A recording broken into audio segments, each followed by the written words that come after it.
Hey guys, how you doing? Welcome back to the Scout Tactical channel.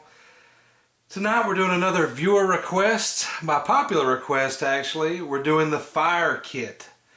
It's funny, I did the 72-hour bug out or get home bag a couple of weeks ago, one of the first videos, and it's become my #2 video behind the Daniel Defense V7 rifle, AR-15.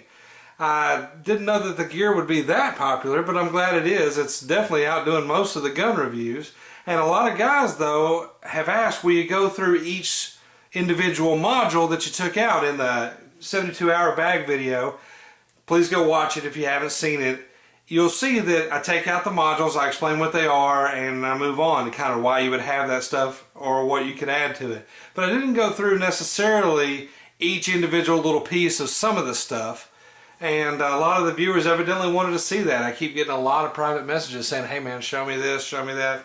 And a lot of people have said the fire kit. So we'll go through the fire kit tonight. I'll add on the water kit, the tools, the survival food concepts, navigation and signaling, communications. We'll just go through all these modules here and there throughout the gun and other gear reviews to make sure that we've covered all the extended and regular 72-hour gear that I showed in the first video and then some. I've already added to that stuff since then, thanks to some of the cool suggestions of the viewers and what have you. I'll do an extended, or an updated rather, 72-hour bag video as soon as I can, because it's always changing, it's always adapting. So we'll jump right into it. This is a fire kit, and you need to understand what this is. This is going to go, you have to have a fire kit in your survival kit, you have to have a fire kit maybe in your hunting gear, you have a fire kit in your 72-hour bag, your get home bag, your bug out bag, your extended stay bag, your backpacking gear, your whatever. So there's different fire kits for different uses. This one happens to have come straight out of my normal camping gear, quote quote camping gear. What you have to have, regardless of what pieces of equipment you choose, is you have to have an ignition source, right? And you have to have a fuel or a tinder, okay? This is the stuff that gives you the spark or the flame and the stuff to catch that spark or flame. Now you can go old school flint and steel on some char cloth. You can go conventional lighter. You can go with a book of matches, some waterproof matches, what have you. The deal is you have to have some way to cause fire, okay? You can do this in redundant concepts, and that's what you really need to do. What I have done, just as I showed you in the tack gear, in the 72-hour gear rather, and in the knives and in the guns, it's always 2 as 1, right? In the law enforcement world, we work with 2 as 1. You have a flashlight, you have a backup flashlight. You have a pin in your shirt, you have a second pin in your shirt. You have a handcuff key, you have another one on your key ring. So you do this because 2 is 1 and 1 is none. Meaning if you only have one and it breaks, you're screwed. And I believe in this concept wholeheartedly, especially in the woods, because something always goes wrong. You take one rope to go do the one task you're going to try to do when you're fixing a tree stand, it breaks. You lose it, it falls off the four-wheeler. You know where I'm going with this. So the same thing. What we have is 2 ignition sources, okay? 2 tinders. Alright, if that makes sense. And that's just for redundancy. I also have a candle in mine, which works great because you're not boiling water with the candle. You're not doing anything like that. You're not even really signaling with the candle. But the candle will light if you can cover it while it's raining to give you some light to work. It will drip wax to give you a little fuel for your tinder or your kindling, whatever you're using. So the candle comes in pretty handy. This is a cheap one. This is a 3 for $3 Coughlin's emergency survival candles, okay? They came in a 3-pack. So I put one in there, and I put one in its own Ziploc bag, which can be used for other things. Now you have an extra Ziploc. But I do that because the candles tend to melt. I live in Texas, as I've mentioned in the other videos, and it's hot. So during the summer, if that thing gets soft and gooey, I don't want to get soft and gooey and ruining my stuff. Alright. First off, simple and basic is a lighter. This is a BIC, a non-adjustable because they don't make them anymore, but you can still find some on the internet, by the way. But it doesn't matter. It's just a regular old full-size BIC lighter. You flick the BIC, the flame comes out, it lights whatever. This is the simplest way to do it.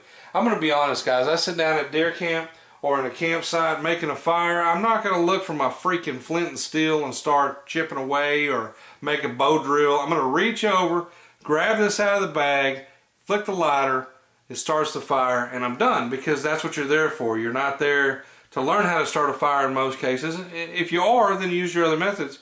But in most cases, you just want to light the fire so you can get to your cooking, you can get to your signaling, you can get to your washing dishes or whatever you're trying to do. Any task, survival or non-emergency, you just want to do it the simplest way possible. It uses the least amount of energy. So, one thing you might add to the kit, a second one. That's right, because 2 is 1, right? Principle of redundancy. If you lose or break one lighter, especially that black one, which I happen to like, but it's easy to lose in the dark, then you have another lighter to back you up. What do you do if you can't do it? And what if you have to split the kit? Okay? Southern Pepper One's talked about that concept before, and you know, it really didn't dawn on me much until I saw some of his stuff a couple years ago. What if you had to give this one to your wife and her part of the kit with a few of these tenders and whatever and split up? Hey, good point. Same with the rain gear, same with the shelter, same with all the gear. If you have redundant stuff, you can also split it if you have to do a break-off mission, or if somebody in your group can carry some of the load, or all kinds of reasons. Okay, also, the second source that I carry in here are these REI matches, okay? These are pretty cool. These are what they call lifeboat matches, okay, because it has all the stuff up there. When you light it, it's kind of like a regular match that keeps on going crazy for a little while. And then at the end, it burns on just the regular wooden stick. They are waterproof. I leave them in the plastic bag that they come in from REI. They're not super cheap. I think they're, I don't know. Don't get me wrong, I want to say $2.99. And maybe that's $2.99 for a 2-pack, or was it $5.99 for a 2-pack? I don't remember. I remember they come in a 2-pack. And they do have the striker on both sides of the box, which you can cut off if you want to, if you're trying to make this a little more compact. Fit it in some kind of waterproof matchbox or whatever. Alright. So, ignition sources. What's another one you might try? Even cheaper, Coghlan's waterproof matches. Okay? Waterproof matches, like I said, are really good. But as you see, now we're talking a match with just a coating over the tip, right? It's not the huge ignition source like it is on the REIs, but these are a lot cheaper. I got this whole 10-pack for, I think, $5. So 50 cents a pack versus, I think, $3 a pack on there. Okay, what's another option? I use these in all of my survival kits. If you saw the in the 72-hour videos, the basic survival videos, if you saw, I did a breakout on the whole survival kit. And in all my survival kits, I have some kind of ferro rod. Okay, this one happens to be a Kershaw, but there's Light My Fire and all kinds of different brands if you want to try them. Some are good, some are bad. Or really, you know, scratch that. I think they're all good, but some are thicker, some are thinner, so they last long or break, or, you know, last longer or break or whatever. This one's a good one, and I like these because they're about $9.99 in most stores. Whereas some of them today, like the blast match and stuff, are getting up to $25, $28. That's crazy. So these are a good alternative. You just strike the deal on the ferro rod, strike the magnesium the striker on the rod, or the back of your pocket knife, just so you know, the back of your pocket knife, not the blade. And it showers off a bunch of sparks, which can fall onto your ignition source, your tinder, and it starts your fire. So a great backup, because we know that this works in any altitude, and it works when it's wet. You just dry off the rod and it works. What happens to a Bic lighter if it gets super wet, right? The flint doesn't strike. It's real simple.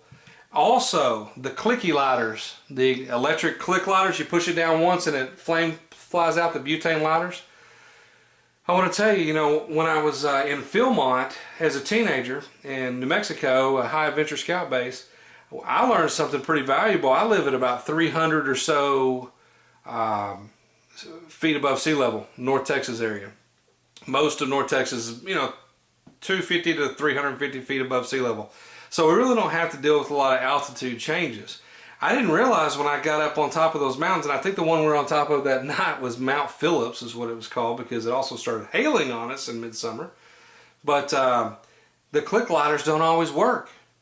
You get up super tall, what the Philmont guy was telling us is a lot of those clicky lighters, they rely off static electricity, and you get up where the air is thin, and there's less, you can't generate the static electricity. I don't know if that's the real scientific reason, but I can tell you that everyone up there that had those lighters failed. We had to go back to matches. Thank God we had them. Okay, so remember, make sure your equipment works not only where you are, but where you might be going. I think that goes with anything. Go on to some Tinder sources. This is wet fire. I've got 4 of these in the little kit. In my survival kit, I just carry 2. Okay. And what this is, it looks like a piece of candy or something when you open it. I'm not going to because they're kind of high. But this is a piece of tinder. Tinder is the stuff you put first, and then you put wood or whatever on top of your kindling, and then your bigger stuff. So that's the beginning. This is what your flame or sparks are going to hit. And what wet fire does, it's real cool, is it literally, on their commercials, on their package, it burns in water. You can lay it, it floats on top of the water burning. Pretty neat. So I got this stuff. It's not the cheapest ignition source in the world. I got a thing on eBay is where I bought those, and it was two packages of 25, so 50 of them for about $25. And that's cool. Buying in bulk, they're a little cheaper at 50 cents a piece that way versus normally they can hit about $1 a piece. So thank goodness. But anyway, 50 cents a piece, they're not something you want to play around with all the time. Although you do want to make sure they work for you on whatever your ignition source is, your flame source. What's another type of tinder? Dryer lint. Yep, got it right out of the dryer trash can, utility room trash can, but dryer lint. Guys, I've used dryer lint since I was in Scouts. I was an Eagle. I got my Eagle in '88, and I'm telling you, I've started before wet fire, before all this fancy schmancy, dryer lint all day. But guess what it doesn't work good in? It doesn't work if it's wet, and wet fire does. That's why I've kind of replaced most of my stuff with wet fire. But there's no problem with taking a plastic bag, because you're going to need to keep it dry, filling it full of dryer lint, which comes in your dryer absolutely free, and taking it with you as a third or a second. You know, that's your backup source of tinder or what have you. So dryer lint, don't discount it. It works all the time. It's no problem. And some guys get real bent out of shape saying, oh, you have to have dryer lint that's only out of cotton, or you have to have dryer lint that's only from whatever. Man, you don't know what's in that washing machine, especially if your wife's doing the laundry. I say forget it. I see all dryer lint lights, probably some better than others, but it's whatever. If it's dryer lint, it's dryer lint, and go for it. I guess if you have a synthetic only, or a wardrobe, or a whole bunch of synthetics like workout clothes and stuff, and that's all you wash all the time, okay, you're not really getting any lint in your filter, I understand. But if you're a normal person with some type of cotton, or some type of whatever, fleece, flannel, whatever have you, it's going to put off lint, and that lint will light. So don't let people tell you that it won't. I guarantee you it will. In the fire kit, last but not least, this is some pretty cool stuff. As you see, it's in a weird little flat OD package. What does this tell you? Military surplus. Correcto. That is trioxane. And trioxane is what used to be used for fire starting and MRE heating before they came out with the flameless water heaters on the MRE. And I'm talking the military here. So if you're in the military, you used to use trioxane for your MREs. And there's been all kinds of uses, but it's in those packages because that is milsurp. That's how I bought it. Basically, this is one bar. If you can tell that in the video, this is one little bar in here of trioxane. It's a flat compressed fuel bar. It's kind of bluish. When you take it out, remember, you don't have to use the whole thing. You can break off just a little piece. It's one solid piece. You just break it off, okay? Just use that little piece. Fold up the rest, put it up. It's not that that stuff's super expensive. I bought a box of 50 of those on eBay for $30. So we're talking less than $1 a piece. But they're not super ridiculously easy to find anymore, and eventually I think that they'll go away. Is really why I bought the 50 box.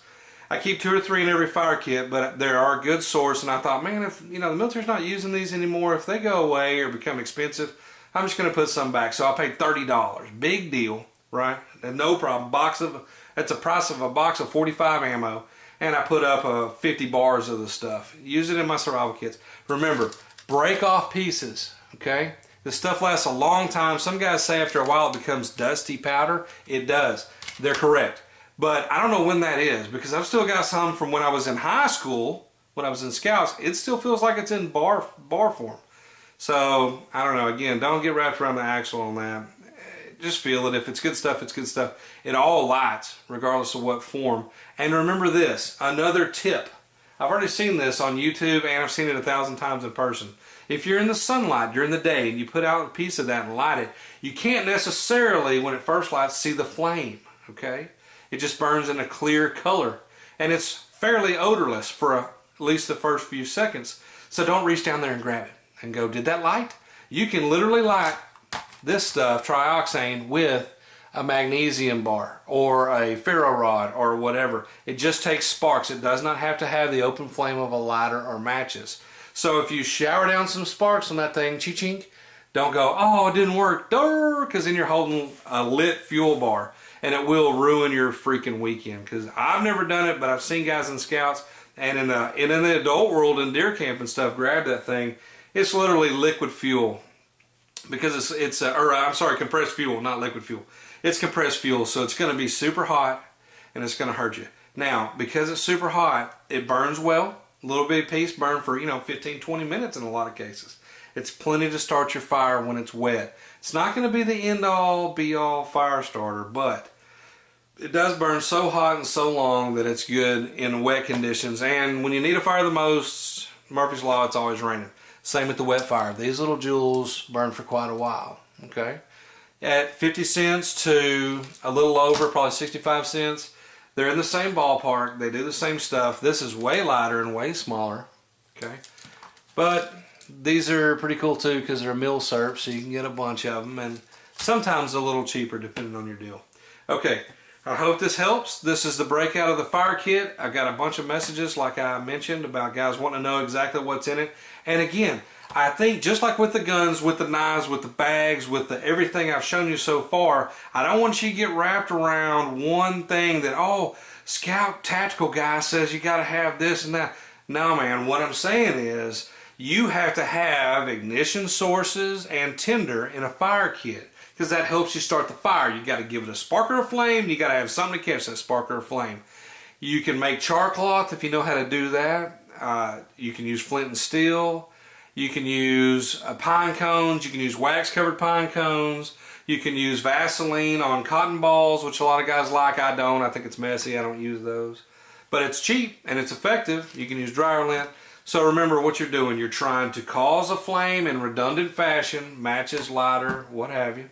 And you're trying to catch that flame, some type of fuel sources, some type of tinder.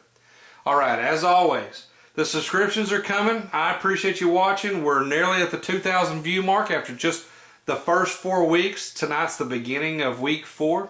So I really appreciate that. I'm asking for subscriptions. We're trying to get to the first 100 subscribers, and it's going good.